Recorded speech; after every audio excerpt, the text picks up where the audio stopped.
Hi friend, let's study God's Word. So yung daily hope ni Pastor Rick Warren today is how Jesus revitalizes your life. To accept God's love, surrender your fear. Yan friend, marami tayong fear. Unfounded, undescribable, ano pa ba? Ano pa ba yung term natin? So fears that we have in our daily lives, parang undefined, di ba? So, the Bible verse today is from Romans 8 verse 39. Nothing will be able to separate us from love of God demonstrated by our Lord Jesus Christ. So, sabi nga, no matter what you'll do, you'll never make God stop loving you. So, the Lord is always there to guide us, to comfort us. Tayo yung who is difficult to reach out. So, yung mga fears natin, sabi nga, is ni Pastor Rick Warren, let's surrender it to the Lord so that we will have hope, we will be able to face our daily challenges, di ba?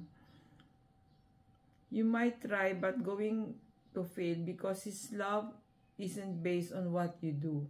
It is based on who He is, and He has promised to never stop loving you. So, the Lord is always there for us. Sometimes it is also hard to reach out. What are we going to do to be able to reach out to the Lord? Sabi niya, it doesn't matter what you've done or what's been done to you. God makes it very clear. I'll forgive your past. I'll give you a purposeful living and I'll give you a home in heaven.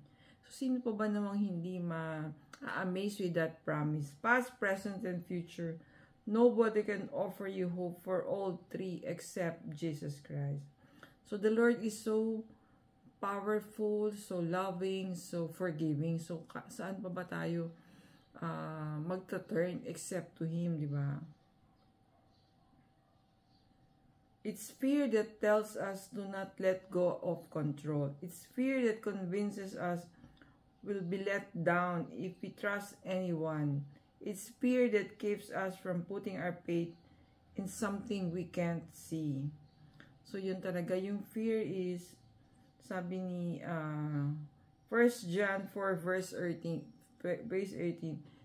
there is no fear in love, but perfect love drives out fears. So, the love of the Lord will remove all these fears that we are experiencing. We just have to trust. We just have to look forward sa love ni Lord na who will remove all these anxieties, unfounded fears that we have in our life. We just have to cling on yung ating faith nga kay Lord. Have you accepted God's love, invited Jesus into your heart? So, it's a question. What is your answer, friend? Friend, baka ito lang yung chance that you are looking for. You're looking for someone to understand you, to love you. It's Jesus. So, marami tayong accomplishment, ano pa ba? Goals or successful endeavors. But at the end of the day, we are always looking for something to cling on. And it's the Lord Jesus Christ. Yan. So, sometimes, experience ko rin parang, as if you have everything, pero something is missing in your life. So, I found the answer in one of the talk of Brother Bo Sanchez. So, sabi niya, it's the Lord who's missing in your life. Kaya, parang, you have everything and yet you are not happy. It's because yung spiritual life mo is missing or it's not there. You do not know to give back to the Lord or the source of our life, yung gratefulness that we owe to give Him back for all the graces, blessing that He has given us. And yun nga, lagi siyang nandyan for us. Thank you for watching. See you on our next video.